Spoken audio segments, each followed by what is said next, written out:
So hello competitors, আজকের নতুন ক্লাসে আবার তোমাদের সবাইকে স্বাগত। তো আজকে যেমন তো তোমরা বোর্ডে দেখতেই পাচ্ছ যে আজকে কি নিয়ে আলোচনা করব। আজকে হচ্ছে যে ক্লাস 10-এর চ্যাপ্টার যেটা রয়েছে তাপের ঘটনাসমূহ থার্মাল ফেনোমেনা, সেইগুলো নিয়ে আমি আলোচনা করব। ঠিক আছে, তো চ্যাপ্টারটা কিন্তু খুবই ইম্পর্টেন্ট তোমাদের পক্ষে, এবং ক্লাস 10-এর এক্সাম অবভিয়াসলি মাধ্যমিক হয়ে যাক, ঠিক আছে, এগুলোর ক্ষেত্রে খুবই ইম্পর্টেন্ট চ্যাপ্টার রয়েছে। তো এই থার্মাল ফেনোমেনা চ্যাপ্টারটা আমরা অনেকেই বুঝতে পারি না। তো সেটাকে আমি আমি নিজের মতো করে তোমরা যে চোখে দেখো সেই চোখে আমি এক্সপ্লেন করার চেষ্টা করব, যাতে সকলে এই যে কনসেপ্টগুলো রয়েছে সেই কনসেপ্টগুলো তোমাদের মধ্যে তৈরি হয়ে যাক, আর সেই কনসেপ্টগুলো দিয়ে তোমাদের কাছে যেরকমই কোশ্চেন দেওয়া হোক না কেন সেই কোশ্চেনগুলো তোমরা সলভ করে নিতে পারো তাড়াতাড়ি।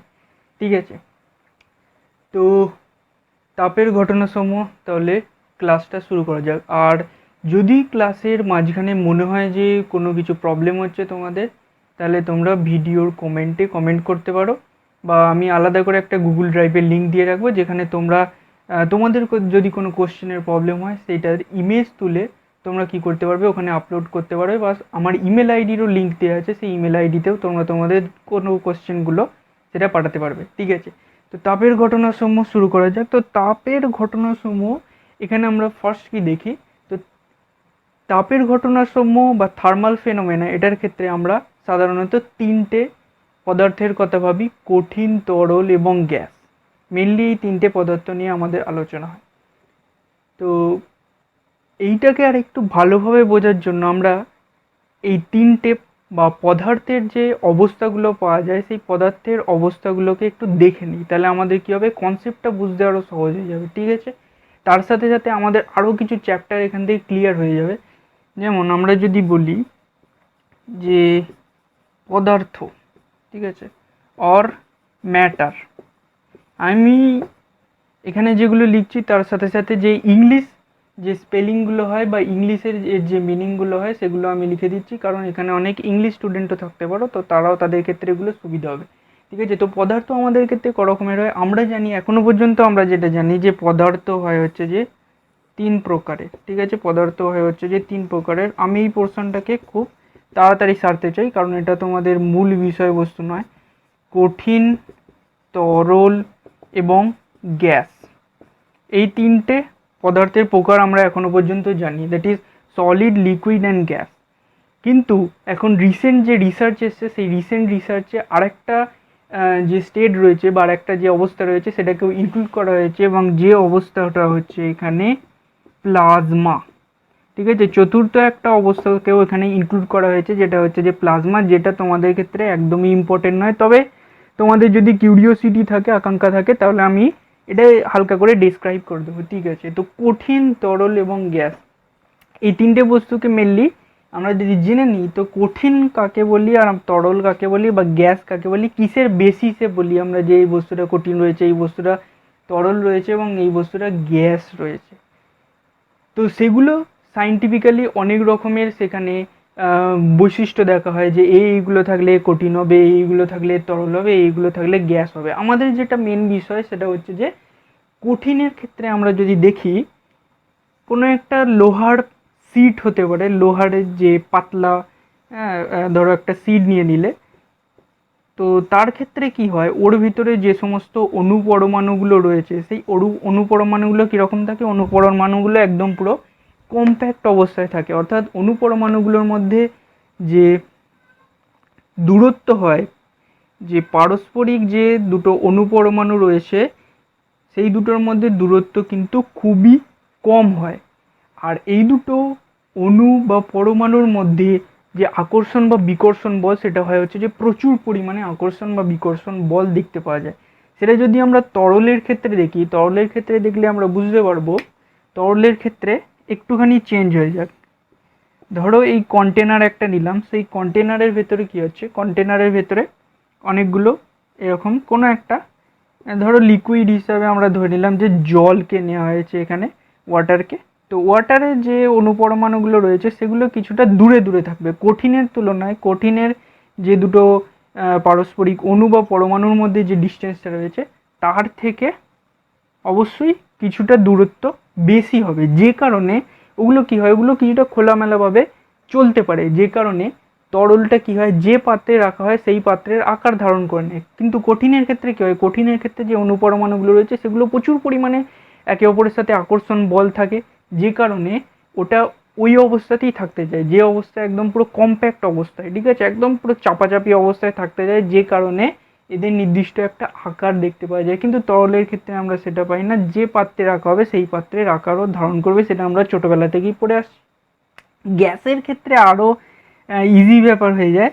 কোনো এরকম ধরো একটা ক্লোজড, একদম বন্ধ একটা গোলাকার গোলক টাইপ নেওয়া হয়েছে, তো এর ভিতরে গ্যাস এর যে অণুপরমাণুগুলো থাকবে বা অ্যাটমস বা মলিকিউলসগুলো থাকবে, সেই মলিকিউলগুলোর মধ্যে দূরত্ব অত্যন্ত বেশি, প্রায় এদের, আর এদের মধ্যে যে আকর্ষণ বা বিকর্ষণ বল থাকে সেটা একদমই নগণ্য, প্রায় নগণ্য, ঠিক আছে। এই দুটোর মধ্যে ডিস্টেন্স অনেক বেশি হয়, যে কারণে তোমার একটা গ্যাস সে প্রসারিত হতে পারে, সে সংকুচিত হতে পারে, এবং সেটা যে কোনো জায়গায়, সেটাকে যদি তুমি রেখে দাও, কোনো একটা কম্প্যাক্ট জায়গায় রেখে দিলে বা ছোট জায়গায় রেখে দিলে, সেখান থেকে ও অন্য জায়গায় চলে যেতে পারে অল্প সময়ের মধ্যে, ঠিক আছে। তো এই এই মেন ডিফারেন্সগুলোকে আমরা সাধারণত করে থাকি কঠিন, তরল আর গ্যাসের ক্ষেত্রে।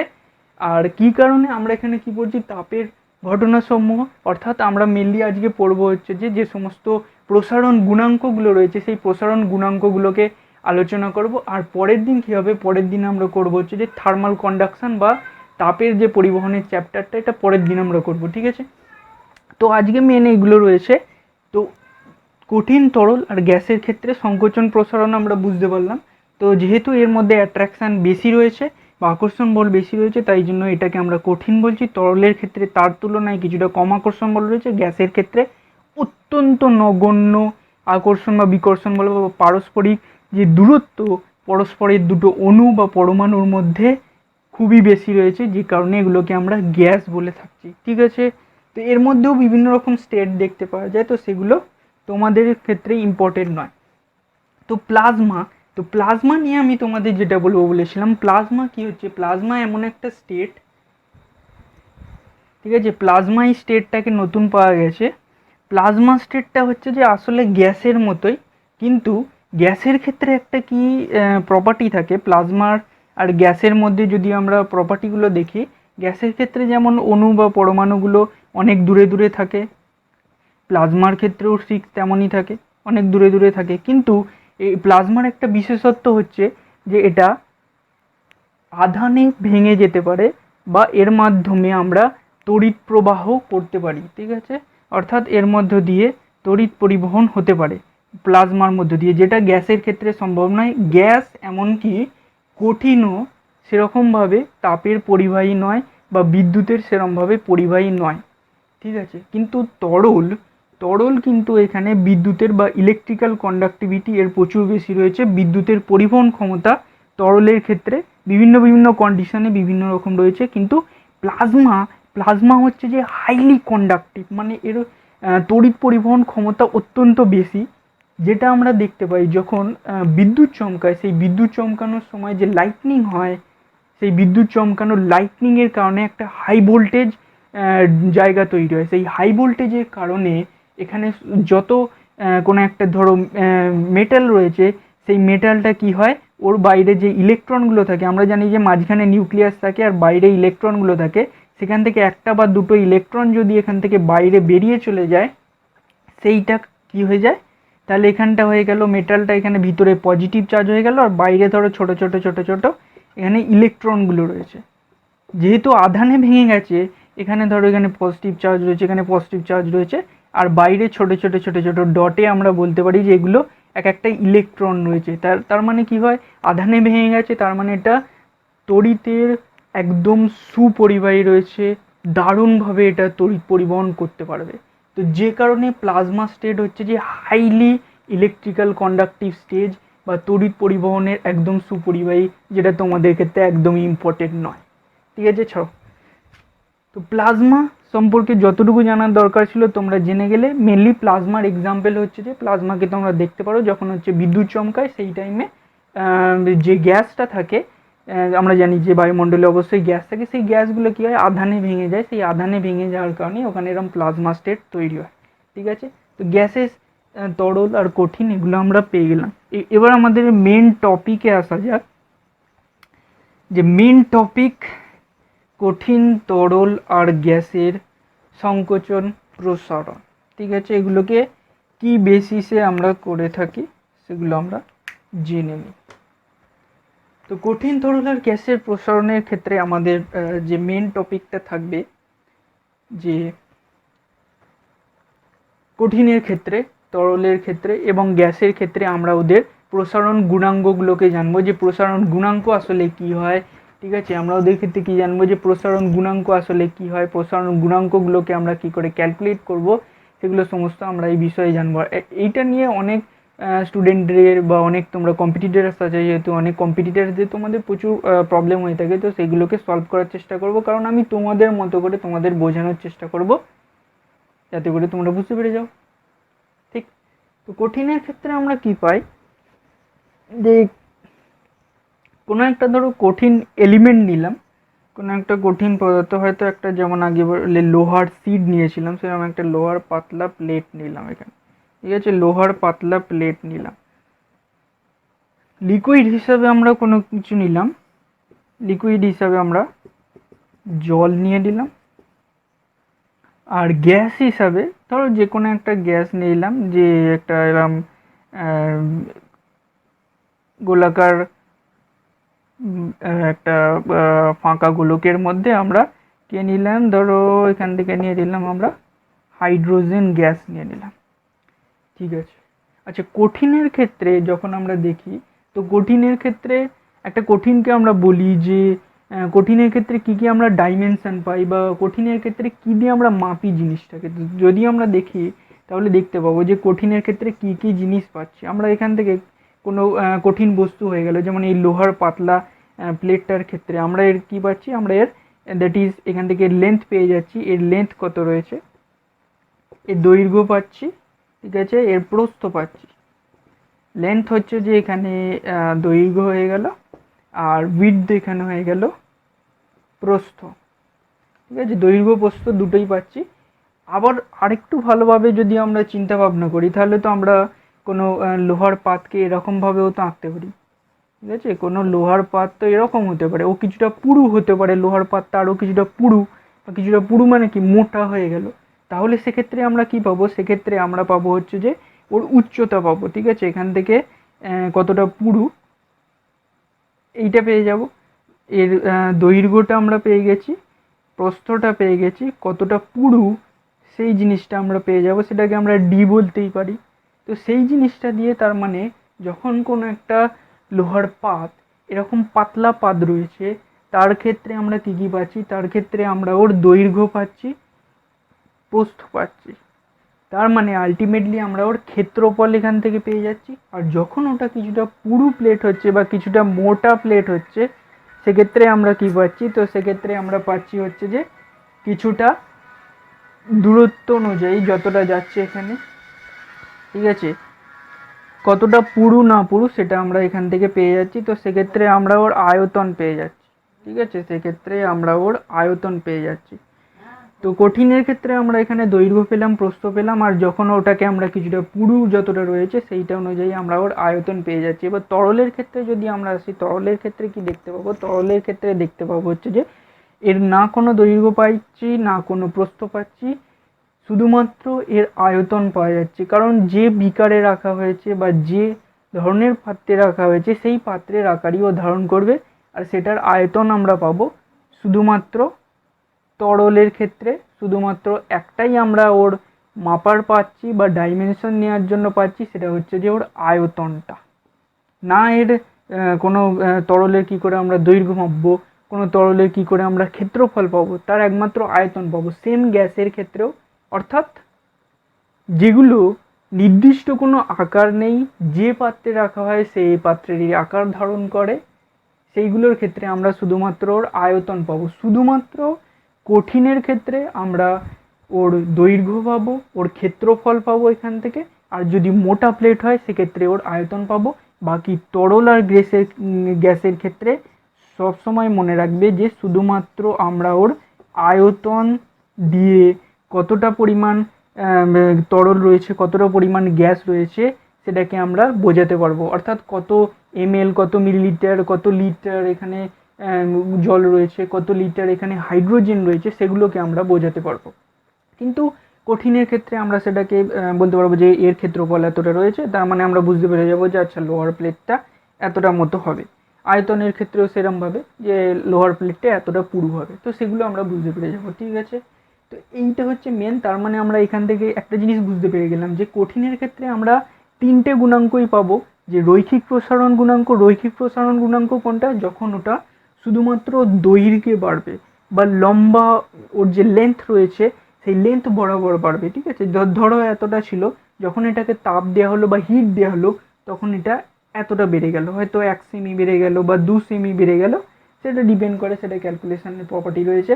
আর তরল আর গ্যাসের ক্ষেত্রে যখন আমরা বলবো, তরল আর গ্যাসের ক্ষেত্রে যেহেতু আমরা একমাত্র ওটাকে আয়তন দিয়ে বোঝাতে পারছি যে এতে এত লিটার জল রয়েছে, এতে এত লিটার গ্যাস রয়েছে, তো সেক্ষেত্রে আমরা তার আয়তন প্রসারণ গুণাঙ্ক একমাত্র পাবো, না পাবো দৈর্ঘ্য প্রসারণ গুণাঙ্ক, না পাবো ক্ষেত্রফল প্রসারণ গুণাঙ্ক। অর্থাৎ সুপারফিশিয়াল কোএফিসিয়েন্ট আমরা পাবো না, এরিয়াল কোএফিসিয়েন্ট আমরা পাবো না, একমাত্র আমরা ভলিউম কোএফিসিয়েন্ট পাবো গ্যাস আর তরলের ক্ষেত্রে। ঠিক আছে, তো এবার ওই কোএফিসিয়েন্টগুলোকে দেখে নেওয়া যাক যে কীভাবে কী হচ্ছে না হচ্ছে, সেগুলো আমরা দেখে নিই। ঠিক আছে, তো ফার্স্ট কেসে যেটা হয়েছে, ফার্স্ট কেসে রয়েছে হচ্ছে যে আমরা ফার্স্টে কঠিনটা নিয়ে আলোচনা করে নিই, তারপরে বাকিগুলোতে আসবো আস্তে আস্তে। তোমাদের এই চ্যাপ্টারটা কিন্তু খুবই ইম্পর্টেন্ট আমি বলবো। আমি যেটা পড়াবো তো সেইটা পড়ানোর পর তোমরা কী করবে, তোমাদের যে বই রয়েছে সেই বইটা খুলে জাস্ট দেখে নেবে যে আমি এইগুলো পড়ালাম। তাতে কী হবে, মানে তোমরা ভিডিও ক্লাসে দেখছো, প্লাস যখন তোমরা আরেকবার বইটা খুলে দেখে নেবে তোমাদের সেই কনসেপ্টটা পুরো একদম স্ট্রং হয়ে বসে যাবে, ভোলার তো কোনো চান্সই নেই। ঠিক আছে, তো চলো কঠিনের ক্ষেত্রে এবার দেখা যাক। কঠিনের ক্ষেত্রে কি হয়, কঠিনের ক্ষেত্রে যখন তাপ দেওয়া হয় তখন ওটা কেন প্রসারণ হয়। কোনো কঠিনকে যখন আমরা তাপ দিই, সেই তাপ দেওয়ার কারণে কেন ওর প্রসারণ হবে, কারণটা কি, হঠাৎ করে ওর প্রসারণ হবেই কেন। এর ধরো এতটা লেন্থ ছিল, ঠিক আছে, এর লেন্থ ছিল হচ্ছে যে ধরে নিলাম এর লেন্থ ছিল, ঠিক আছে, দৈর্ঘ্য এত ছিল, তারপরে হঠাৎ করে তাপ দেওয়ার কারণে এর লেন্থটা বেড়ে হয়ে গেল, ধরো এখানে হয়ে গেল হচ্ছে যে স্মল এল পরিমাণ বাড়লো। ঠিক আছে, আগে ওর লেন্থ ছিল হচ্ছে যে বা দৈর্ঘ্য ছিল ক্যাপিটাল এল, এখন ওর যে দৈর্ঘ্যটা হয়ে গেল সেটা হয়ে গেল স্মল এল। ঠিক আছে, তো ক্ষেত্রফল অনুযায়ী করলে ওর ক্ষেত্রফল আগে হয়তো A1 ছিল, এখন ক্ষেত্রফল হয়ে যাবে A2, তো সেইগুলো চেঞ্জ করতে থাকবে আস্তে আস্তে। তো কী কারণে কঠিনের প্রসারণ হয়, তো সেটা যদি আমরা ভালোভাবে দেখি আমরা বুঝতে পারবো যে যেমন আগেরটা দেখাচ্ছিলাম যে কঠিনের ক্ষেত্রে কি হয়, অণু বা পরমাণুগুলোর মধ্যে ঘেঁষাঘেঁষি করে থাকে, অণু বা পরমাণুগুলো যেগুলো থাকে সেগুলো অত্যন্ত ঘেঁষাঘেঁষি করে থাকে এবং তাদের মধ্যে যে দূরত্বটা থাকে, পারস্পরিক দূরত্ব, সেটা খুবই কম হয়। কিন্তু যখনই কোনো অণু বা পরমাণুকে, সরি নট অণু পরমাণু, কোনো কঠিন পদার্থকে যখন হিট দেওয়া হবে, তার কি হবে, তার মধ্যে যে অণু পরমাণুগুলো রয়েছে তার মধ্যে এনার্জি প্রচুর বেড়ে যাবে। ঠিক আছে, ধরো এগুলোর মধ্যে এনার্জি আগে ছিল হচ্ছে যে পরিমাণ এনার্জি ছিল, টোটাল এনার্জি আমরা বলছি, পরিমাণ এনার্জি ছিল, এখন এর এনার্জিটা হয়ে গেল কি, এখন এর এনার্জিটা বেড়ে গেল, ধরো আরও প্লাস স্মল এনার্জি বাড়লো, দিয়ে বেড়ে হয়ে গেল E2। তার মানে এর এনার্জি বেশি হয়ে যাওয়ার কারণে কি হচ্ছে, এই অণু পরমাণুগুলোর মধ্যে যে দূরত্বগুলো হচ্ছে বা আন্তঃপারমাণবিক যে দূরত্বগুলো হচ্ছে সেটা তুলনামূলকভাবে আগের থেকে কিছুটা বেড়ে যাচ্ছে। যেহেতু এদের মধ্যে দূরত্বটা বেড়ে যাচ্ছে বা এদের মধ্যে দূরত্বটা বেড়ে যাওয়ার কারণে এদের মধ্যে যে আকর্ষণ বল রয়েছে সেই আকর্ষণ বলের পরিমাণটাও কমে যাচ্ছে আগের থেকে, যে কারণে এটা লেন্থে বাড়ছে, এটা দৈর্ঘ্য বরাবর বা ক্ষেত্রফল বরাবর বা যদি আমরা আয়তন বরাবর ভাবি, আয়তন বরাবর এই প্রসারণ ঘটছে। ঠিক আছে, তো এটাই হচ্ছে যে মেন কারণ। বাকি তরল বা গ্যাসের ক্ষেত্রেও সেম হয়। ওদের ক্ষেত্রে কি হয়, যেমন এটা তোমরা কিভাবে কল্পনা করতে পারো, ধরো কোনো বাচ্চাকে একটা কতগুলো বাচ্চা রয়েছে, সেই বাচ্চাগুলোকে একটা ঘরের মধ্যে রাখা হয়েছে, তাদেরকে তুমি বললে হাসি মুখে কিছু লজেন্স দিয়ে দিলে, তারা আনন্দে কী করলো, এদিক ওদিক ছুটতে আরম্ভ করলো। তারা হয়তো আগে একটুখানি জায়গার মধ্যে বসেছিল, তাদেরকে বললে লজেন্স দিয়ে দিলে, ওরা আনন্দে ছুটতে লাগলো। কী হলো, তার মানে সেক্ষেত্রে তুমি ওদেরকে এনার্জি দিচ্ছ এখান থেকে। হিট মানে কি, হিট মানে হচ্ছে যে এখানে এনার্জি দিচ্ছ। তো এনার্জি দেওয়ার কারণে তাদের এনার্জিটা যেহেতু বেড়ে যাচ্ছে, তাদের মধ্যে আন্তঃপারমাণবিক যে দূরত্ব রয়েছে, সেই আন্তঃপারমাণবিক বা আণবিক যে দূরত্বগুলো রয়েছে, সেই দূরত্বটা বেড়ে যাচ্ছে। আর এই বেড়ে যাওয়ার কারণে এটা এর দৈর্ঘ্য বরাবর প্রসারণ ঘটছে, যেটা তরল বা গ্যাসের ক্ষেত্রে অত্যন্ত বেশি হয়। ঠিক আছে, গ্যাসের ক্ষেত্রে অত্যন্ত বেশি হয়। গ্যাসের ক্ষেত্রে যদি তুমি সামান্য হিট দাও, তাহলে তাদের ক্ষেত্রে যে আন্তঃপারমাণবিক দূরত্ব রয়েছে সেটা অত্যন্ত পরিমাণে বেড়ে যাবে। ঠিক আছে, তো এইগুলো হচ্ছে যে মেন কারণ, যে কোনো কঠিন তরল বা গ্যাসের ক্ষেত্রে তার প্রসারণ কী কারণে হয়। ঠিক আছে, তো এইটা তো দেখলাম। তো কঠিন তরল বা গ্যাসের যে প্রসারণ গুণাঙ্ক হয়, সেই প্রসারণ গুণাঙ্কের ভ্যালুটা জানবার আগে আমরা কতগুলো উদাহরণ নিয়ে নিই। কতগুলো উদাহরণ, যেমন প্রথম উদাহরণ যদি আমরা নিই, দেখতে পাবো যে ধরো কোনো একটা সিড নেওয়া হলো। ঠিক আছে, দুটো এরকম পাশাপাশি প্লেট নেওয়া হলো, বা এটাকে এরমভাবে না দেখি, আছে এরমভাবে দেখানো যাক। তো এটা একটা আলাদা পাদ রয়েছে, আর এটা একটা আলাদা পাদ রয়েছে। ধরো এটা রয়েছে হচ্ছে যে এখানে লোহা, আর এটা রয়েছে হচ্ছে যে এখানে পিতল। ঠিক আছে, লোহা আর পিতল। তো আমরা যদি এই দুটোকে হিট দিই, বাইরে থেকে যদি আমরা দুটোকে তাপ দিই, ঠিক আছে, বাইরে থেকে সমপরিমাণ তাপ দিচ্ছি, দুটো মেটালকে এরম পাশাপাশি জুড়ে দিয়েছি, লোহার পিতল নিয়ে পাশাপাশি জুড়ে দিয়েছি একদম, দিয়ে দুটোকে যদি তাপ দেওয়া হয়, তাহলে এখান থেকে দেখতে পাবে যে লোহা বা পিতলের ক্ষেত্রে, ঠিক আছে, কোনো একটা, হয় লোহা না হলে পিতল, কোনো একটার প্রসারণ অপরটার তুলনায় বেশি হচ্ছে। ঠিক আছে, কোনো একটার প্রসারণ অপরটার তুলনায় বেশি হচ্ছে। ধরে নিলাম আমরা এখানে লোহার প্রসারণটা পিতলের তুলনায় বেশি হচ্ছে, যে কারণে তোমরা দেখতে পাচ্ছ পিতলের যে দূরত্ব ছিল সেটা এতটাই ছিল, কিন্তু এখন পিতলের দূরত্বটা, যে প্রসারণটা হয়েছে, সেই প্রসারণটা লোহার তুলনায় কম হয়েছে। কিন্তু লোহার যেহেতু প্রসারণটা বেশি হয়েছে, তার কারণে এটা অতিরিক্ত পরিমাণে বেঁকে গেছে। ঠিক আছে, অতিরিক্ত পরিমাণে এখানে বেঁকে গেছে পিতলের তুলনায়। তার মানে আমরা এটা বুঝতে পারছি যে বিভিন্ন রকমের কঠিন পদার্থের ক্ষেত্রে তাদের প্রসারণ গুণাঙ্কের ভ্যালুটা আলাদা রয়েছে, যে কারণে আমরা প্রসারণ গুণাঙ্ককে ক্যালকুলেট করি যে প্রত্যেকটা যে কঠিন পদার্থ রয়েছে, প্রত্যেকটা কঠিন পদার্থের নিজস্ব একটা প্রসারণ গুণাঙ্ক রয়েছে। ঠিক আছে, আর সেই প্রসারণ গুণাঙ্ক অনুযায়ী তাদের কতটা আয়তন বাড়বে বা ক্ষেত্রফল বাড়বে বা দৈর্ঘ্য বাড়বে, সেটা নির্ভর করে।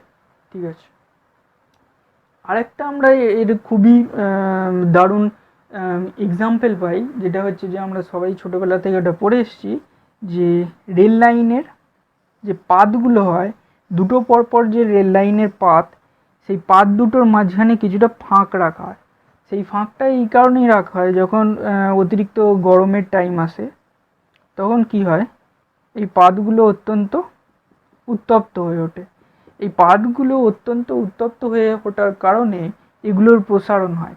এগুলোকে যদি একদম পুরো কাছাকাছি এনে আসতে হতো, একদম কাছাকাছি এগুলোকে জুড়ে দেওয়া হতো, তাহলে এই দুটোর প্রসারণের কারণে, এই দুটো ধরো এরমভাবে প্রসারণ করছে অতিরিক্ত উত্তপ্ত হয়ে যাওয়ার কারণে, তাহলে এই রেল লাইন এটা বেঁকে যেত। ঠিক আছে, ও প্রসারণ করার মতো জায়গা পেত না। যেমন লোহার পিতলকে যখন পাশাপাশি যুক্ত করে দেওয়া হয়েছে, লোহা যেমন কি করেছে, লম্বাভাবে প্রসারণ করতে পারছে না, এরমভাবে প্রসারণ করতে পারছে না, যে কারণে ও বেঁকে গেছে।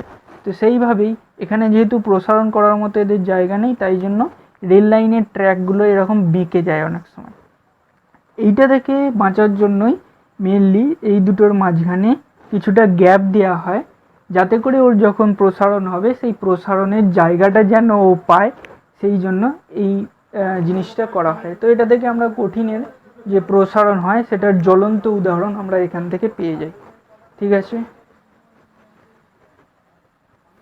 তো এটা কঠিনের ক্ষেত্রে আমরা পেলাম। তো কঠিনের ক্ষেত্রে আমরা গুণাঙ্কগুলোকে দেখে নিই। ঠিক আছে, কঠিনের ক্ষেত্রে যে প্রসারণ গুণাঙ্কগুলো রয়েছে, সেগুলো আমরা দেখে নিই। কঠিনের এই গুণাঙ্কটা দিয়ে আমাদের তরল আর গ্যাসের গুণাঙ্কটা পুরো তিনটে কাজই এখান থেকে হয়ে যাবে। ঠিক আছে, তরল আর গ্যাসের প্রসারণ গুণাঙ্ক এই তিনটের ভ্যালুই আমরা এখান থেকে পেয়ে যাব। তো কঠিনের গুণাঙ্কর ক্ষেত্রে আমরা যদি দেখি, কঠিনের তিনটে গুণাঙ্ক পাওয়া যায়। আমি এটা বলেছিলাম যে দৈর্ঘ্যের পাওয়া যাবে, এর ক্ষেত্রফলের পাওয়া যাবে, আর এর আয়তনের পাওয়া যাবে। তিনটে প্রসারণ গুণাঙ্কই পাওয়া যাবে। ঠিক আছে,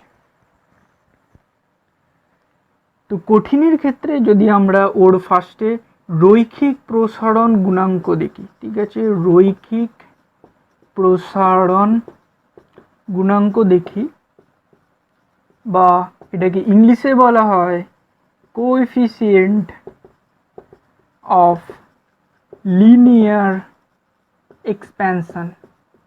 ঠিক আছে, এটাকে ইংলিশে বলা হয় কোএফিসিয়েন্ট অফ লিনিয়ার এক্সপ্যানশন বা রৈখিক প্রসারণ গুণাঙ্ক, যেটা একমাত্র কঠিনের ক্ষেত্রেই পাওয়া যায়। যেটা বলেছিলাম যে তরল আর গ্যাসের ক্ষেত্রে শুধুমাত্র আয়তন প্রসারণ গুণাঙ্কর ভ্যালুগুলোই আমরা পাবো। তো রৈখিক প্রসারণ গুণাঙ্ক, এটা যে ফর্মুলাটা আমরা পাই, সেই ফর্মুলাটা হচ্ছে alpha is equal to L2 minus L1 by L1 into θ2 minus θ1। ঠিক আছে, L1 ইন্টু θ2 মাইনাস θ1। তো এটাকে আর একটা ফর্মে লেখা যায়, সিম্পলি ক্যালকুলেট করলে ওটা চলে আসবে। তোমরা যে ফর্মটা ভালো লাগবে সেইটা করবে। ঠিক আছে, তো মেনলি রৈখিক প্রসারণ গুণাঙ্কটা কোত্থেকে আসে? রৈখিক প্রসারণ গুণাঙ্কটা হচ্ছে যে ও শুধুমাত্র লেন্থ ওয়াইজ বাড়বে, ওর যে দৈর্ঘ্য রয়েছে সেই দৈর্ঘ্য বরাবর ও শুধুমাত্র বাড়বে, সেক্ষেত্রে আমরা রৈখিক প্রসারণ গুণাঙ্ক পাবো। তো এক্ষেত্রে তোমাদের কি কি ভ্যালু দেওয়া থাকবে? এক্ষেত্রে ভ্যালু দেওয়া থাকবে হচ্ছে যে ফার্স্টে L1 আর θ1 কি রয়েছে? L1 আর θ1 হচ্ছে যে L1 ওর প্রাথমিক দৈর্ঘ্য, প্রথমে ওর যতটা দৈর্ঘ্য ছিল সেইটা। L2 হয়েছে তাপ দিয়েছো তুমি বাইরে থেকে, তো তাপ দেওয়ার কারণে ওর দৈর্ঘ্যটা চেঞ্জ হয়ে গেছে, যেটা হচ্ছে L2। θ1 কি হচ্ছে? θ1 হচ্ছে যে ওর প্রাথমিক উষ্ণতা, এটা বলা চলে যে প্রথমে উষ্ণতা, বা তোমরা এখানে বলতে পারো তাপমাত্রা। ঠিক আছে, প্রাথমিক তাপমাত্রা কত ছিল, আর θ2 হচ্ছে যে এখানে অন্তিম উষ্ণতা বা তাপমাত্রা, আর আলফাটাই হচ্ছে আসলে আমাদের রৈখিক প্রসারণ গুণাঙ্ক। তো এটার যদি আমরা সংজ্ঞা বলি তাহলে কি সংজ্ঞাটা হবে? আর এক্ষেত্রে আর একটা জিনিস মাথায় রাখতে হবে, আমরা শুধুমাত্র এখানে টেম্পারেচারে চেঞ্জ করছি। ঠিক আছে, শুধুমাত্র তাপমাত্রা চেঞ্জ করছি, কিন্তু প্রেসারও তো আছে, বাইরে থেকে তো চাপও আছে। তো সেই চাপটাকে যদি আমরা ধ্রুবক না রাখি, চাপটাকে যদি আমরা চেঞ্জ করে দিই, তাহলে কিন্তু এই ফর্মুলাটা আর খাটবে না, তখন অন্য ফর্মুলা চলে আসবে। ঠিক আছে, তো চাপটাকে আমাদের এক্ষেত্রে কী রাখতে হবে? কনস্ট্যান্ট রাখতে হবে, বা চাপটাকে আমাদের এখানে ধ্রুবক রাখতে হবে। তো যে কারণে সংজ্ঞাতে আছে, যদি আমরা চাপটাকে কনস্ট্যান্ট রাখি বা চাপটাকে যদি আমরা ধ্রুবক রাখি, তাহলে কোনো কঠিন পদার্থের ক্ষেত্রে তার যে দৈর্ঘ্যের প্রসারণ প্রতি 1 ডিগ্রি সেন্টিগ্রেড তাপমাত্রা বাড়ালে তার যে প্রাথমিক যে দৈর্ঘ্য ছিল সেই প্রাথমিক দৈর্ঘ্যের, ঠিক আছে, প্রাথমিক দৈর্ঘ্যের সাথে এর যে রৈখিক প্রসারণ গুণাঙ্ক অনুযায়ী ওটা বাড়বে। এর রৈখিক প্রসারণ গুণাঙ্ক হচ্ছে যে আলফা ইকুয়ালস টু ফাইনাল যে রৈখিক দ্যাট ইজ দৈর্ঘ্য হয়েছে, আর L1 হচ্ছে যে ওর প্রাথমিক দৈর্ঘ্য, আর θ2 মাইনাস θ1 আসলে হচ্ছে কতটা টেম্পারেচার তুমি বাইরে থেকে দিয়েছো। ওর আগের টেম্পারেচার কত ছিল, এখন কত টেম্পারেচার হয়ে গেছে, তার মানে θ2 মাইনাস θ1 মানে হচ্ছে যে আমরা বাইরে থেকে কত ওকে তাপমাত্রা বা কত তাপ দিচ্ছি, যে কারণে এর কি হচ্ছে দৈর্ঘ্যের চেঞ্জ হয়ে যাচ্ছে। তো সেটা আলটিমেটলি আমাদের কোশ্চেনে বলা থাকবে। ঠিক আছে, তো এইখান থেকে আমরা রৈখিক প্রসারণ গুণাঙ্কের ভ্যালুটা পেয়ে যাব। ঠিক আছে, রৈখিক প্রসারণ গুণাঙ্ক এরপরে কি আসবে? এরপরে আসবে হচ্ছে যে ক্ষেত্রফল প্রসারণ গুণাঙ্ক। ঠিক আছে, এই ফর্মটাকে যদি তোমরা না মনে রাখতে পারো, তাহলে তোমাদের যে সিম্পলি এটাকে ক্যালকুলেট করলে যেটা আমাদের চলে আসবে, ক্যালকুলেট করলে চলে আসবে হচ্ছে যে L2 minus L1 equals to alpha into L1 into theta two minus theta one, বা এটাকে বেস্ট ভাবে লেখা যায় 1 plus alpha into theta two minus theta one. এই ফর্মটা তোমরা মনে রাখতে পারো, কারণ এই ফর্মটা দিয়ে আমাদের মেনলি কী দিয়ে দেবে, পরীক্ষার সময় এই আলফার ভ্যালুটা দিয়ে দেবে, থিটা ওয়ান থিটা টু এর ভ্যালুটা দিয়ে দেবে, দিয়ে এখানে L2 এর ভ্যালুটা বার করতে দিতে পারে, বা অনেক সময় আমাদের L2 আর L1 এর ভ্যালুটা দিয়ে দেবে, দিয়ে আমাদের এই থিটা ওয়ান বা থিটা টু এর ভ্যালু দুটোর মধ্যে কোনো একটা বার করতে দিতে পারে। ঠিক আছে, তো এই ফর্মটা তোমরা মনে রাখতে পারো, আর যদি এটা অসুবিধা হয় তাহলে তোমরা এই ফর্মটাও মনে রাখতে পারো। দুটোই সিম্পল ফর্ম রয়েছে, শুধু আমাদের বুঝতে হবে যে জিনিসটা কি, আসলে আমরা তাপমাত্রা দিচ্ছি ওটাকে, ওটা কি হচ্ছে, ওটা হিট হচ্ছে, ওর টেম্পারেচার চেঞ্জ হচ্ছে, ওর কি হচ্ছে আণবিক যে দূরত্বগুলো রয়েছে সেগুলো বেড়ে যাচ্ছে, যে কারণে ওর লেন্থ ওয়াইজ বা ক্ষেত্রফল ওয়াইজ বা ওর আয়তন ওয়াইজ ওটা কি হচ্ছে, বাড়ছে, ওর প্রসারণ ঘটছে। সেই লজিকটা আমাদের বুঝতে হবে। ঠিক আছে, এইভাবেই আমরা করে নেবো। সিম্পলি ফর্মুলা এটা, যে প্রতি ডিগ্রি সেন্টিগ্রেড টেম্পারেচার যদি আমরা চেঞ্জ করি, প্রতি ডিগ্রি সেন্টিগ্রেড টেম্পারেচার চেঞ্জের ক্ষেত্রে এর প্রতি একক দৈর্ঘ্যে যতটা পরিমাণ এর দৈর্ঘ্য বাড়বে। ঠিক আছে, প্রতি একক দৈর্ঘ্য কীভাবে হচ্ছে, আলফার ভ্যালুটা আমরা কীভাবে পাবো, যদি আমরা বলি আলফার ভ্যালুটা এখান থেকে কীভাবে পাবো, আলফার ভ্যালুটা সিম্পলি পাবো হচ্ছে যে যদি আমরা L1 এর ভ্যালুটা 1 করে দিই, আর theta two minus theta one এর ভ্যালুটা যদি আমরা 1 করে দিই, তাহলে আমরা কি পাবো, এই L2 মাইনাস L1টা পড়ে থাকবে, আলফা ইকুয়ালস টু শুধু L2 মাইনাস L1 পড়ে থাকবে। তার মানে ওটাই সংজ্ঞাতে বলছে যে প্রতি ডিগ্রি সেন্টিগ্রেড টেম্পারেচার যদি আমরা বাড়াই, প্রতি ডিগ্রি সেন্টিগ্রেড টেম্পারেচার বাড়ালে প্রতি একক আয়তনে ওর যতটা পরিমাণ, আয়তন নয় এখানে দৈর্ঘ্য, প্রতি একক দৈর্ঘ্যে ওর যতটা পরিমাণ দৈর্ঘ্যের বৃদ্ধি হবে। যদি তোমরা টেম্পারেচার এখানে বাড়াও, যদি তাপমাত্রা বাড়াও, তাহলে ওর দৈর্ঘ্যের বৃদ্ধি হবে, যদি টেম্পারেচার কমাও তাহলে এখানে ওর দৈর্ঘ্যের হ্রাস হবে। সিম্পল ব্যাপার। ঠিক আছে, ভলিউমের ক্ষেত্রেও সিম্পল এইভাবেই চলে আসছে। ভলিউমের ক্ষেত্রে আলাদা কিছু কনসেপ্ট নয়, তবে তার আগে আমরা কি করি, আমরা এর এককটা জেনে নিই যে এর এককটা কি হতে পারে। ঠিক আছে, নেক্সট কেসে আমরা দেখে নিই যে এর এককটা কি হতে পারে।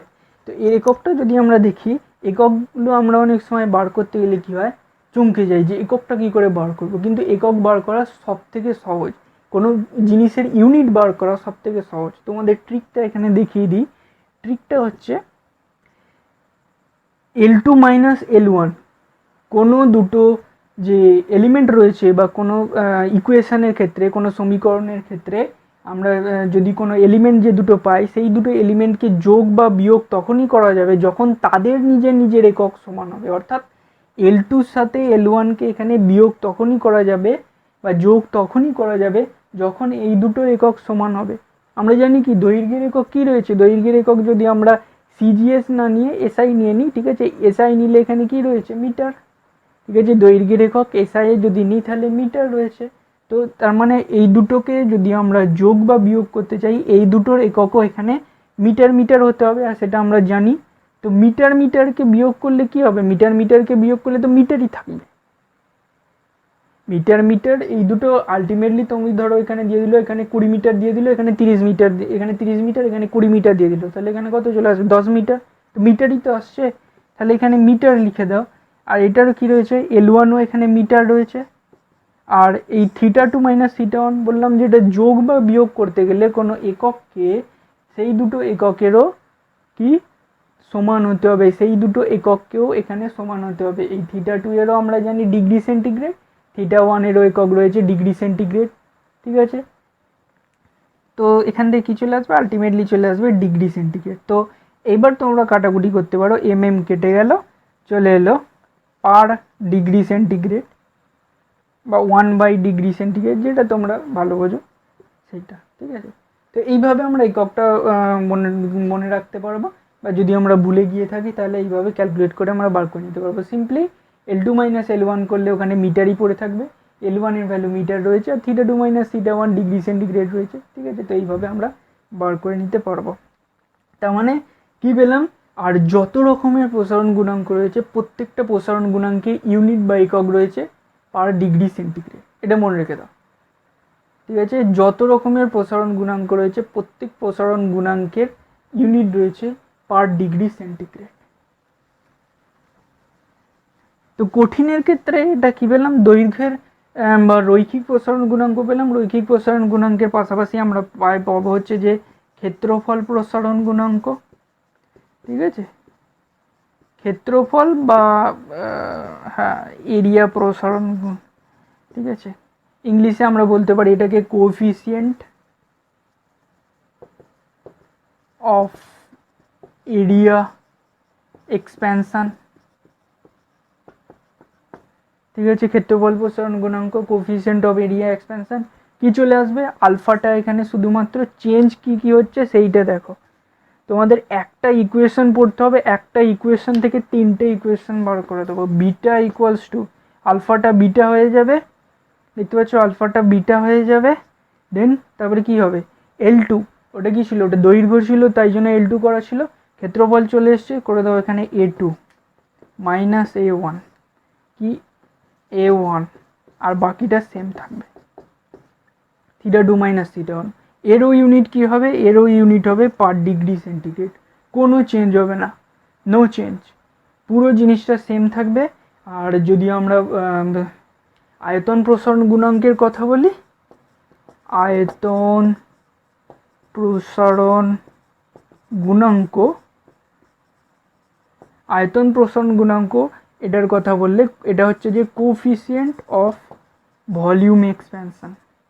ঠিক আছে, এটা কি রয়েছে, coefficient of volume expansion. Simply কি চেঞ্জ হবে, এটা গামা হয়ে যাবে, আর এখানে হয়ে যাবে V2 minus V1 by V1 into θ2 minus θ1। ইউনিটও সেম থাকবে, পার ডিগ্রি সেন্টিগ্রেড, কোনো কিছু চেঞ্জ হবে না। ব্যাস সিম্পলি এইরকমভাবে আমরা পুরো ফর্মটাকে করে দেবো।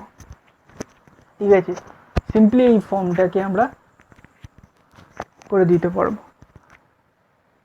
তো এই ক্ষেত্রফল প্রসারণ গুণাঙ্ক, দৈর্ঘ্য প্রসারণ গুণাঙ্ক, আয়তন প্রসারণ গুণাঙ্ক, তিনটের ক্ষেত্রেই আমরা কি পেলাম, ইউনিটগুলো কিন্তু এদের ক্ষেত্রে সেম থাকবে, প্রত্যেকটার ক্ষেত্রে ইউনিট সেম থাকবে। আর একটা মজার ব্যাপার কি রয়েছে, তোমরা অনেক সময় তোমাদের কোশ্চেনে দিয়ে দেবে এখানে θ1 বা θ2 এর ভ্যালুটা কিছু কেলভিনে দিয়ে দেবে। ঠিক আছে, এর যে ভ্যালুটা কেলভিনে দিয়ে দিল, ধরো θ1 এর ভ্যালুটা এখানে দিয়ে দিল 360 কেলভিন, θ2 এর ভ্যালুটা দিয়ে দিল এখানে 27 ডিগ্রি সেন্টিগ্রেড। ঠিক আছে, তাহলে সেক্ষেত্রে আমরা কি করব, হয় এটাকে কেলভিন থেকে ডিগ্রি সেন্টিগ্রেডে কনভার্ট করবো, নয়তো ডিগ্রি সেন্টিগ্রেড থেকে কেলভিনে কনভার্ট করব। কিন্তু কোনো কোশ্চেনে দিয়ে দিল θ1 is equal to 27 degree centigrade আর θ2 is equal to 35 degree centigrade. তো তোমরা কি করবে, তোমরা অনেকে কি করবে, এই 27 ডিগ্রিটাকে প্লাস 273 করে কেলভিনে কনভার্ট করবে, আবার 35 ডিগ্রিটাকে কি করবে, আবার প্লাস 273 করে কেলভিনে কনভার্ট করে এখানে আবার বসাবে। কোনো দরকার নেই, কারণ এই থিটা যখন তোমরা বিয়োগ করছো কি হচ্ছে, তোমরা এখানে 273 অ্যাড করেছো, এগুলোর সাথে 273 এখানে যোগ করবে, দিয়ে এখানে বসাবে। তো 273 27-এর সাথে যোগ করলে আবার যখন বিয়োগ করছো তখন দেখো -35 হচ্ছে, -273 হচ্ছে। তো 273 তো এমনিতেই কেটে যাচ্ছে। তাই জন্য আমরা এগুলোকে যখন ডিগ্রি সেন্টিগ্রেডে দিয়ে দেবে বা কেলভিনে দিয়ে দিই, আমরা কোনো কিছু চেঞ্জ করবো না, সিম্পলি এটাকে এখানে বসিয়ে দেবো। এটাকে কেলভিনে কনভার্ট করার কোনো দরকার নেই, 35 মাইনাস 27 করে দেবো, ব্যাস আমাদের অ্যান্সার চলে আসবে। কেলভিনে কনভার্ট করতে গেলে সময় নষ্ট, কেলভিনে কনভার্ট করার কোনো মানে হয় না। এগুলো হচ্ছে যে সিম্পল ট্রিক, যে ফর্মে আমাদের দেবে ডিগ্রি সেন্টিগ্রেডে দিলে আমরা ডিগ্রি সেন্টিগ্রেডে বসাবো, যদি আমাদের কেলভিনে দিয়ে দেয় তাহলে আমরা কেলভিনে বসাবো। আর একটার ভ্যালু যদি ডিগ্রি সেন্টিগ্রেড, একটার ভ্যালু কেলভিন দিয়ে দেয়, তাহলে সেক্ষেত্রে তোমরা যে কোনো একটা ফর্মে চেঞ্জ করে নিতে পারো, হয় ডিগ্রি সেন্টিগ্রেড নয়তো কেলভিন।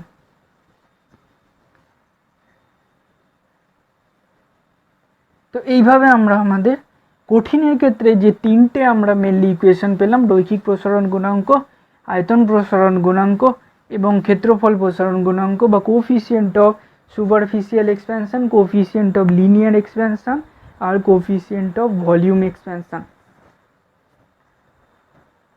তো তরল আর গ্যাসের ক্ষেত্রে আর কি বলবো, তরল আর গ্যাসের ক্ষেত্রে সিম্পলি রয়েছে, তরল আর গ্যাসের ক্ষেত্রে আমরা এই ইকুয়েশনটাই পাবো। ঠিক আছে, তরলের ক্ষেত্রেও আমরা এই ইকুয়েশনটা পাবো, আর গ্যাসের ক্ষেত্রেও আমরা এই একই ইকুয়েশন পাবো, এছাড়া অন্য কিচ্ছু ইকুয়েশন হবে না। কারণ এদের এই দুটোর ক্ষেত্রে একমাত্র এবং একমাত্র শুধুমাত্র আয়তন আমরা পেয়ে থাকি, না এর দৈর্ঘ্য পাবো না এর ক্ষেত্রফল পাবো, তাই জন্য এর শুধুমাত্র আমরা আয়তন প্রসারণ গুণাঙ্কের ভ্যালুটাই পেয়ে থাকি। এদেরও ইউনিট সেমই হবে, যেটা আগে বললাম যে প্রতি ডিগ্রি সেন্টিগ্রেড এরও ইউনিট হবে। ঠিক আছে, তো এইগুলোকে আমরা সিম্পলি করে নিতে পারি। তো কঠিন প্রসারণ এর ক্ষেত্রে আমরা যেমন দৈর্ঘ্য প্রসারণে তোমাকে এক্সাম্পল দিলাম যে রেল লাইনের ট্র্যাক, ঠিক আছে, সেইভাবে হতে পারে। আর তরলের প্রসারণের যদি আমরা উদাহরণ নিই, তরলের প্রসারণের উদাহরণের খুব ভালো একটা উদাহরণ যেটা রয়েছে আমরা দেখতে পাবো যে কোনো একটা বিকারে জল নিলে সেই জলটাকে তোমরা কি করলে, এবার কোনো বিকারে নেওয়া হলো এইভাবে জল নেওয়া হলো বা অন্য কোনো তোমরা তরল পদার্থ নিতে পারো। সেই তরল পদার্থটাকে তোমরা যদি উত্তপ্ত করো তাহলে দেখতে পাবে ওর আয়তনের কিছু না কিছু চেঞ্জ হয়েছে। ঠিক আছে, কিছু না কিছু চেঞ্জ হবে। তেমনি গ্যাসের ক্ষেত্রেও দেখতে পাবো। গ্যাসের ক্ষেত্রে আমরা যেমন দেখতে পাই গ্যাস বেলুনের ক্ষেত্রে, গ্যাস বেলুনটাকে কী করা হয়, গ্যাস বেলুনগুলোকে নিচে থেকে এখানে যেগুলো যাত্রীবাহী বেলুন থাকে সেই যাত্রীবাহী বেলুনগুলোর ক্ষেত্রে দেখবে নিচে থেকে এটাকে কী করা হয়, উত্তপ্ত করা হয়, তবে গিয়ে এটা ফুলে ওঠে। কারণ এই যে বাইরের ওর ভিতরে যে এয়ারটা রয়েছে সেই এয়ারটা কী করে, ওটা আয়তনে বাড়তে হয়, আয়তনে বাড়লে তবে গিয়ে এটা পুরোপুরি একদম ফুলে উঠবে, যাতে করে এটা উপরের দিকে উঠতে থাকে। তো সেইগুলো আমরা পাই। বা এটা তোমরা বাড়িতেও করে দেখতে পারো। কোনো বেলুনকে কী করলে, বেলুনকে তোমরা ঠিক আছে নর্মাল ফুরিয়ে বরফের কাছাকাছি নিয়ে এসে বেলুনটাকে রেখে দিলে ওর দেখবে যে বেলুনটা এরম চুপসে যাবে। যেমনি ওটাকে তোমরা কিছুটা উত্তপ্ত করবে তখন আবার ওটা ফুলতে আরম্ভ করবে। তো এইগুলো হচ্ছে যে গ্যাসের আয়তন প্রসারণের আমরা এক্সাম্পল পেয়ে থাকি। তরলের ক্ষেত্রে একটুখানি ঘুরপ্যাঁচ ব্যাপার আছে। তরলের ক্ষেত্রে একটা ব্যাপার কী হয়, তরলের ক্ষেত্রে যে পাত্রে রাখবে সেই পাত্রের আকারও ধারণ করে নেয়, সেটা আমরা জানি। কিন্তু ধরো পাত্রটা এমন নিল, পাত্রটারও প্রসারণ হবে। ঠিক আছে, যে পাত্রটা নিলে সেই পাত্রটারও তো প্রসারণ হবে। সেই পাত্রটার প্রসারণটাকে ধরো এই পাত্রটা রয়েছে, ঠিক আছে, এই পাত্রটার মধ্যে কিছু লিকুইড আমরা নিয়েছি, কিছু কোনো একটা তরল পদার্থ আমরা নিয়েছি। সেই তরল পদার্থটাকে যখন আমরা হিট করব, এই পাত্রটারও যে দৈর্ঘ্য প্রস্থ যেগুলো রয়েছে সেইটাও আস্তে আস্তে বাড়বে। সেইটা ধরো আগে এখন এতটা বড় হয়ে গেল, হালকা চেঞ্জ হবে। আর কি হবে, লিকুইডটাও এখানে ওর ভলিউমে বাড়বে। ঠিক আছে, লিকুইডটাও ওর ভলিউমে বাড়বে, ওর আয়তনে বাড়বে। তো এই দুটো চেঞ্জ। এবার কি হয়, তরলের ক্ষেত্রে আমরা দুটো দেখতে পাই। তরলের ক্ষেত্রে হচ্ছে যে আপাত ওর আয়তন প্রসারণ গুণাঙ্ক, আর একটা হচ্ছে যে ওর প্রকৃত আয়তন প্রসারণ গুণাঙ্ক, দুটো পাই। আপাত আয়তন প্রসারণ গুণাঙ্ক যদি আমরা কথা বলি, তাহলে আপাত আয়তন প্রসারণ গুণাঙ্ক হচ্ছে, আপাত আয়তন প্রসারণ গুণাঙ্ক আমরা তখন পাই যখন এই যে বিকারে নেওয়া হয়েছে সেই বিকারটার যে প্রসারণ সেটাকে আমরা ধরি না, আমরা শুধুমাত্র ধরছি যে এই যে ভিতরে লিকুইডটা রয়েছে সেই লিকুইডটা কতটা পরিমাণের প্রসারণ হচ্ছে সেটাকে ধরছি। তখন এর আপাত আয়তন প্রসারণ গুণাঙ্ক চলে আসে। কিছুই নয়, একই ফর্মুলা, শুধু এখানে গামা আর লেখা হয়, আর এদিকে হচ্ছে যে V2 মাইনাস V1ই করা হয়। ঠিক আছে, V2 মাইনাস V1 বা এই V1 ইন্টু θ2 মাইনাস θ1। আর প্রকৃত প্রসারণ গুণাঙ্ক কখন চলে আসবে, প্রকৃত তখন চলে আসবে, তার মানে আমরা দুটোকে দেখছি যে এটার কতটা প্রসারণ হয়েছে সেইটার আঙ্গিকে বা সেটার রেসপেক্টে আমরা দেখছি যে তরলের কি পরিমাণ প্রসারণ হয়েছে। তো সেইখান থেকে আচ্ছা, আপাতটা হচ্ছে যে রিলেটিভ, ঠিক আছে, রিলেটিভ বা এখানে বলতে পারো অ্যাপারেন্ট, অনেক সময় গামা এ লেখা হয়, আর প্রকৃতটাকে লেখা হয় গামা রিয়েল। সেম ফর্মুলা, এই ফর্মুলাটা যেটা রয়েছে এখানেও সেম ফর্মুলা চলে আসে গামা রিয়েলের ক্ষেত্রে। যখন আমরা এই যে পাত্রটা রয়েছে সেই পাত্রটার প্রসারণ গুণাঙ্কটাকে দেখব, তখন আমরা মানে দুটোরই প্রসারণ গুণাঙ্ক চেক করব, তখন আমরা প্রকৃত পাবো। আর শুধুমাত্র আমরা তরলটার প্রসারণ গুণাঙ্ক যখন চেক করব, তখন সেক্ষেত্রে আমরা আপাতন প্রসারণ গুণাঙ্ক বা আপাত আয়তন প্রসারণ গুণাঙ্কের কথাটা বলবো। তো এটা হয়ে গেল তরলের ক্ষেত্রে। আরেকটা হচ্ছে যে চার্লসের একটা আমরা ইকুয়েশন পাই গ্যাসের ক্ষেত্রে। লাস্ট পোর্শনে যদি আমরা দেখি, লাস্ট পোর্শনে গ্যাস রয়েছে, তো গ্যাসের ক্ষেত্রে যদি আমরা দেখি, গ্যাসের ক্ষেত্রে দেখতে পাবো যে একটা ইকুয়েশন আমরা পাই। সেই ইকুয়েশনটা দিয়েছিলেন হচ্ছে যে সায়েন্টিস্ট চার্লস।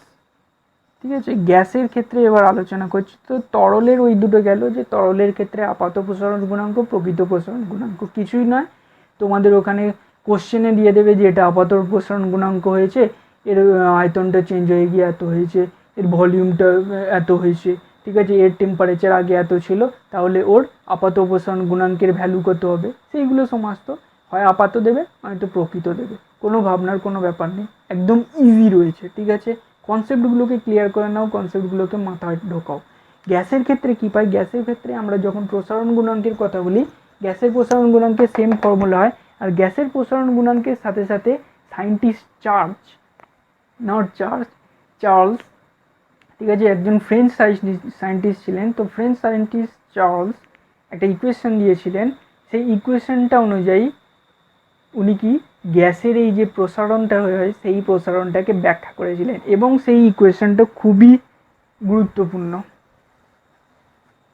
ঠিক আছে, ইকুয়েশনটা খুবই গুরুত্বপূর্ণ। উনি 1787 খ্রিস্টাব্দ নাগাদ এই এক্সপেরিমেন্টটা করেছিলেন। উনি কী করেছিলেন, এখানে 5টা বিকার নিয়েছিলেন বা বদ্ধ এরকম একটা কন্টেনার নিয়েছিলেন 5টা, আর 5টাতে উনি কী করেছিলেন, বিভিন্ন রকমের গ্যাস রেখেছিলেন। 5টা ধরে নাও, এখানে হাইড্রোজেন হয়ে গেল, নাইট্রোজেন হয়ে গেল, হিলিয়াম হয়ে গেল, ঠিক আছে, এখানে ক্লোরিন হয়ে গেল, এখানে নিয়ন হয়ে গেল, ঠিক আছে, বিভিন্ন রকমের উনি গ্যাস রেখেছিলেন। আর সেই গ্যাসগুলোর আর এই প্রত্যেকটা পাত্রের আয়তন কিন্তু সেম ছিল। প্রত্যেকটা পাত্রের আয়তন উনি সেম নিয়েছিলেন, আর প্রত্যেকটা পাত্রকে উনি কী করেছিলেন, সেম টেম্পারেচারে বা সেম তাপমাত্রাতে উনি এগুলোকে হিট করিয়েছিলেন। তো সেম তাপমাত্রাতে উত্তপ্ত করার পর উনি দেখতে পেয়েছিলেন, আলটিমেট যে রেজাল্টটা পেয়েছিলেন, যে প্রত্যেকটা যে গ্যাস রয়েছে সেই গ্যাসগুলো যে কোনো গ্যাসই হোক না কেন, সেগুলোর যে প্রসারণ হচ্ছে, আয়তনের প্রসারণ, সেটা প্রত্যেকটার ক্ষেত্রে সেম হচ্ছে। তার মানে হিলিয়ামের যদি আগেও এর যদি হয় হচ্ছে যে আয়তন 20 ml হয়, এর যদি এখন আয়তন হয়ে যায় 22 ml টি টেম্পারেচারে উত্তপ্ত করার পর, তাহলে নাইট্রোজেনও এখন 22 ml আয়তন হয়েছে, হিলিয়ামেরও 22 ml আয়তন হয়ে গেছে, ক্লোরিনেরও আয়তন হয়ে গেছে 22 ml, নিয়নেরও আয়তন হয়ে গেছে 22 ml। তো এটা খুবই একটা ইম্পর্টেন্ট এক্সপেরিমেন্ট ছিল যেটা চার্লস করেছিলেন। আর সেখান থেকেই তিনি তার ফর্মুলাটা দিয়েছিলেন, যে উনি বলেছিলেন যে যেহেতু এখানে একটা বদ্ধ কন্টেনারের মধ্যে করা হচ্ছে, তো আমরা ধরে নেব যে এগুলোর মধ্যে চাপটাকে কনস্ট্যান্ট রাখা হয়েছে, বা চাপটাকে স্থির রাখা হয়েছে, বা ধ্রুবক রাখা হয়েছে।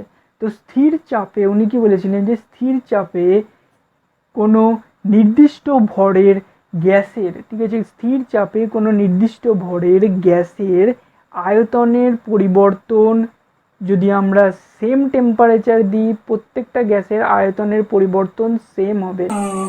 তো কী হয়েছিল যে আগের ভিডিওটা কিছু টেকনিক্যাল প্রবলেমের কারণে বন্ধ হয়ে গেছিলো। তো আমরা চার্লসের সূত্র থেকে তাহলে শুরু করছি এখানে।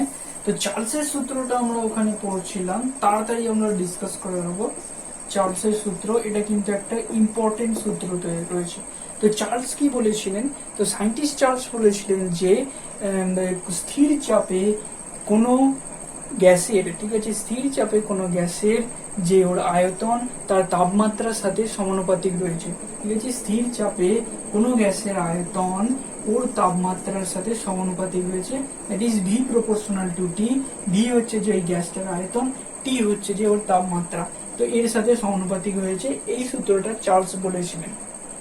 তো এই সূত্রটার সাথে সাথে এই সূত্রটাকে সমন্বয় করে উনি আলটিমেট আরেকটা সূত্র বলেছিলেন, যেটা গ্যাসের আয়তন প্রসারণ গুণাঙ্কের সাথে সম্পর্কযুক্ত রয়েছে। সেই সূত্রটা আমরা জানি, সেটা ফর্মুলাটা যদি আমরা দেখে নিই তাহলে সেখান থেকে তাড়াতাড়ি আমরা সংজ্ঞাটা বানিয়ে নিতে পারবো। তো এটার ক্ষেত্রে কি পেলাম, এটা হচ্ছে যে স্থির চাপে কোনো গ্যাসের আয়তন তার তাপমাত্রার সাথে সমানুপাতিক, এটা দিয়েছিলেন হচ্ছে যে চার্লস। আর উনি আরেকটা সূত্র যেটা এখান থেকে দিয়েছিলেন, যে VT is equal to V naught into 1 plus T by 273। ঠিক আছে, এই ইকুয়েশনটা উনি দিয়েছিলেন। এই ফর্মুলাটাকে আমরা আরেকটু ভালোভাবে লিখতে পারবো, যে যদি আমরা এটাকে করে নিই T+273, ঠিক আছে, T+273/273, এই T+273টা কি হয়ে যাবে, এই টিটা হচ্ছে যে ডিগ্রি সেন্টিগ্রেডে দেওয়া আছে, আর এটাকে আমরা যখন 273 সাথে যোগ করে নেবো তখন আমরা পেয়ে যাবো হচ্ছে যে কেলভিনে পেয়ে গেলাম। এই টিটা হচ্ছে, এই ক্যাপিটাল টি যেটা রয়েছে, ক্যাপিটাল টিটা হচ্ছে যে আসলে কেলভিনে আছে, ক্যাপিটাল টিটা হচ্ছে যে কেলভিনে। তো এটাকে আমরা সিম্পলি এরম করে নিতে পারি। তো এই সূত্রটা আসলে চার্লস এখান থেকে এই সূত্রটাকে এনেছিলেন, আর এটা গ্যাসের আয়তন প্রসারণ গুণাঙ্কের সাথে সরাসরি যুক্ত রয়েছে, যেটা আমি তোমাদের এক্ষুনি দেখাবো। তো চার্লস এটা যদি আমরা সংজ্ঞাটা বলি, তাহলে আমরা ইকুয়েশনটা, আমরা ওই জন্য ফর্মুলাটা যদি আগে লিখে নিই, তাহলে সেখান থেকে সংজ্ঞা করার ক্ষেত্রে আমাদের খুব সুবিধা হয়। এটার সংজ্ঞাটা যদি আমরা বলি তাহলে কিরকম হবে, যে স্থির চাপে নির্দিষ্ট ভরের কোনো গ্যাস, এখানে মনে রাখবে যে আমরা তাপমাত্রা শুধুমাত্র চেঞ্জ করছি, তাপমাত্রা পরিবর্তন করছি, চাপ স্থির আছে, ঠিক আছে, পি এখানে কি রয়েছে, ধ্রুবক রয়েছে, আর গ্যাসের যে ভর, ঠিক আছে, গ্যাসের যে ভর এটাও এখানে ধ্রুবক রয়েছে। তো স্থির চাপে নির্দিষ্ট ভরের কোনো গ্যাসের ক্ষেত্রে, ঠিক আছে, স্থির চাপে নির্দিষ্ট ভরের কোনো গ্যাসের ক্ষেত্রে প্রতি ডিগ্রি সেন্টিগ্রেড তাপমাত্রা বাড়ানোর জন্য ওই গ্যাসটার আয়তন 0 ডিগ্রি সেন্টিগ্রেড উষ্ণতায় ওর যে আয়তন ছিল সেই আয়তনের 1/273 গুণ করে বৃদ্ধি পাবে বা হ্রাস পাবে। তাহলে আমরা কি পেলাম, যে স্থির চাপে নির্দিষ্ট ভরের কোনো গ্যাসের ক্ষেত্রে যদি আমরা 1 ডিগ্রি বা প্রতি ডিগ্রি টেম্পারেচার বা 1 ডিগ্রি টেম্পারেচার বাড়াই বা কমাই, সেক্ষেত্রে ওই গ্যাসের আয়তনটা ওর 0 ডিগ্রি সেন্টিগ্রেড টেম্পারেচারে ওর আয়তন যা ছিল তার 1/273 গুণ করে বাড়বে বা কমবে। কারণ V0 বা V0 হচ্ছে যে 0 ডিগ্রি সেন্টিগ্রেড তাপমাত্রায় গ্যাসটির আয়তন, ঠিক আছে, 0 ডিগ্রি সেন্টিগ্রেড তাপমাত্রায় গ্যাসটির আয়তন হচ্ছে যে এখানে V0। তো V0 আর তাপমাত্রা যেহেতু আমরা এখানে পাল্টাচ্ছি, তাই জন্য টি এর ভ্যালুটা চেঞ্জ হবে, আর 1/273 মানে V0/273 করে ওর আয়তন বাড়বে বা ওর আয়তন কমবে। এই ইকুয়েশনটা আমরা চার্লসের সূত্র থেকে আমরা এখানে পেয়ে থাকি, ঠিক আছে। এই ইকুয়েশনটাকে যদি আমরা আরেকটু অন্যভাবে লিখি, তাহলে দেখতে পাবো এখান থেকে আমরা গ্যাসের আয়তন প্রসারণ গুণাঙ্কের ক্ষেত্রে একটা খুব ভালো জিনিস দেখতে পাবো, যে এই কোয়েশ্চনটাকে আমরা কি করলাম, যে এটাকে ধরলাম যে VT equals to V0 plus T into V/273, এইটিটাকে নিচ্ছি, ঠিক আছে। তো এটাকে যদি এদিকে আনি, VT minus V0 equals to T into V0/273, এটা লিখতে পারি। তো আমরা কি পেয়েছিলাম, যে কোনো গ্যাসের আয়তন প্রসারণ গুণাঙ্ক, ঠিক আছে, কোনো গ্যাসের আয়তন প্রসারণ গুণাঙ্ক বা গামার ভ্যালুটা কি পেয়েছিলাম, গামার ভ্যালুটা ছিল হচ্ছে যে এখানে V2 minus V1/V1 into θ2 minus θ1, এই ভ্যালুটা পেয়েছিলাম। তো এইটার মতো করে যদি আমরা এটাকে সাজাই, তাহলে কি দেখতে পাবো যে VT minus V0/V0 into T equals to 1/273। দেখে নাও এটা আমরা করতে পারি কিনা। VT মাইনাস V0, এই V0 টিটাকে এইদিকে আনলাম, আর এখানে 1/273 রেখে দিলাম। তো এই ইকুয়েশনটা আমরা পাচ্ছি। এই ইকুয়েশনের সাথে আর এই ইকুয়েশনটাকে যদি আমরা মিলিয়ে দেখি, তাহলে বুঝতে পারবো যে V2 হচ্ছে যে ওর অন্তিম আয়তন ছিল, এখানে হচ্ছে ওর অন্তিম আয়তন। V1 কি ছিল, ওর প্রাথমিক আয়তন, এটা হচ্ছে 0 ডিগ্রি সেন্টিগ্রেড উষ্ণতায় ওর প্রাথমিক আয়তন, এই যে V1 এখানে রয়েছে। আর টি মানে হচ্ছে যতটা টেম্পারেচার ওর দিচ্ছি, এটাই হচ্ছে যে চেঞ্জ, এটা হচ্ছে 1/273। তার মানে আমরা এখান থেকে লিখতে পারি যে গামা ইজ ইকুয়াল টু 1/273। তার মানে আমরা এখানে কি দেখতে পেলাম, যে গ্যাসের আয়তন প্রসারণ গুণাঙ্কের ভ্যালু কত হয়ে গেল, গ্যাসের আয়তন প্রসারণ গুণাঙ্কের ভ্যালু হয়ে গেল 1/273। যে কোনো গ্যাসের ক্ষেত্রে, তুমি হাইড্রোজেন নাও, হিলিয়াম নাও, নাইট্রোজেন নাও, ক্লোরিন নাও, যে কোনো গ্যাস নাও, তার আয়তন প্রসারণ গুণাঙ্কের ভ্যালুটা কখনো চেঞ্জ হয় না। আর তার আয়তন প্রসারণের গুণাঙ্কের ভ্যালুটা কত হয়, আয়তন প্রসারণ গুণাঙ্কের ভ্যালুটা হয়ে যায় হচ্ছে যে 1/273, যেটা আমরা দেখি যে গ্যাসের আয়তন প্রত্যেকটা গ্যাসের ক্ষেত্রে আয়তন প্রসারণ গুণাঙ্কের ভ্যালু সমান থাকে। প্রত্যেকটা গ্যাসের ক্ষেত্রে আয়তন প্রসারণ গুণাঙ্কের ভ্যালুটা ধ্রুবক হয়, যেটা এখানে আমরা চার্লসের সূত্র থেকে আমরা পাই। চার্লস যেটা আমাদেরকে বলেছিলেন, এটাই হচ্ছে যে আমাদের মেন জিনিস, কিভাবে এই জিনিসটা থেকে আমরা এই আয়তন প্রসারণ গুণাঙ্কটাকে তুলনা করলাম, এখান থেকে গামা ইজ ইকুয়াল টু 1/273 এই ইকুয়েশনটা আমরা পেয়ে গেলাম। ঠিক আছে, তো আর তাহলে এর ইউনিট কত হবে, গামার একক কত হবে? যদি আমরা এসআই নিই তাহলে অবশ্যই হয়ে যাবে এখানে পার কেলভিন বা প্রতি কেলভিন, আর সিজিএস নিলে হয়ে যাবে প্রতি ডিগ্রি সেন্টিগ্রেড। এটা আমরা সবাই জানি। যে কোনো রকমের প্রসারণ গুণাঙ্ক হয়ে যাক, সেটা দৈর্ঘ্য হোক, সেটা আয়তন হোক, সেটা ক্ষেত্র প্রসারণ গুণাঙ্ক হোক, তার সিজিএস ইউনিট অলওয়েজ কি থাকবে? Per degree centigrade. SI unit সবসময় পার কেলভিনই থাকবে। আর কঠিন পদার্থের ক্ষেত্রে কি থাকে? কঠিন পদার্থের ক্ষেত্রে আমরা তিনটে প্রসারণ গুণাঙ্কই পাই, কিন্তু তরল আর গ্যাসের ক্ষেত্রে শুধুমাত্র একটা প্রসারণ গুণাঙ্ক, আয়তন প্রসারণ গুণাঙ্কটা পাই। তো এটাই ছিল হচ্ছে যে লাস্ট চার্লসের সূত্র, যেটা একটা অসাধারণ সূত্র ছিল। এই সূত্রটাকে অবশ্যই তোমরা মনে রাখবে।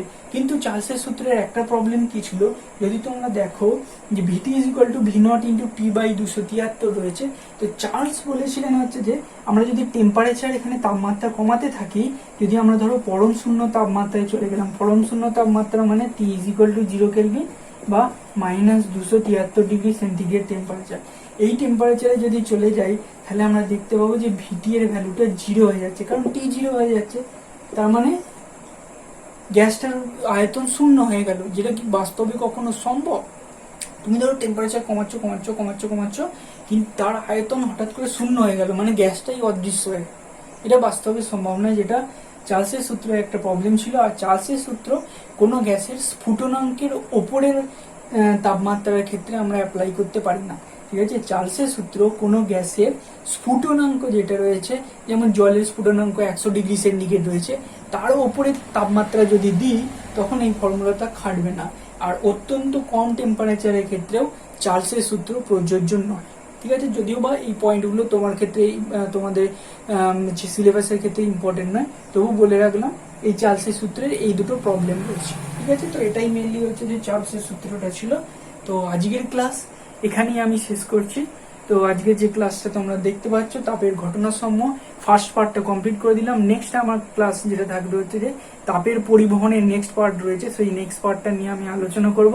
সেই পার্টে যে একটা খুবই সূত্র রয়েছে ইম্পর্টেন্ট, সেই তাপ পরিবাহিতার একটা সূত্র রয়েছে, সেই সূত্রটাকে আমি আলোচনা করব। আর সেখানে সেই ক্লাসটা করার পর আমি কি করব, এই দুটোর যে গাণিতিক প্রশ্নাবলী হয় পুরো চ্যাপ্টারটা থেকে, সেইটা আমি নিয়ে নেব। আর পুরো গাণিতিক প্রশ্নগুলি করার পর এইখান থেকে, এই চ্যাপ্টার থেকে যত রকমের সংক্ষিপ্ত প্রশ্ন, বড় প্রশ্ন যা আসুক কিনা, সবগুলোকে আমি আলোচনা করব, যাতে তোমাদের কোনো অসুবিধা না হয় পরীক্ষা দেওয়ার ক্ষেত্রে। ঠিক আছে, তো সাবস্ক্রাইব করা, লাইক করা পুরোপুরি তোমাদের ওপর বর্তায়। তোমরা সাবস্ক্রাইব করবে কি লাইক করবে সেটা তোমাদের উপর, আমার কাজ তোমাদেরকে সঠিক কনসেপ্ট দেওয়া। ঠিক আছে, তো আজকের ক্লাসটা এই পর্যন্তই, ততক্ষণ পর্যন্ত পড়তে থাকো।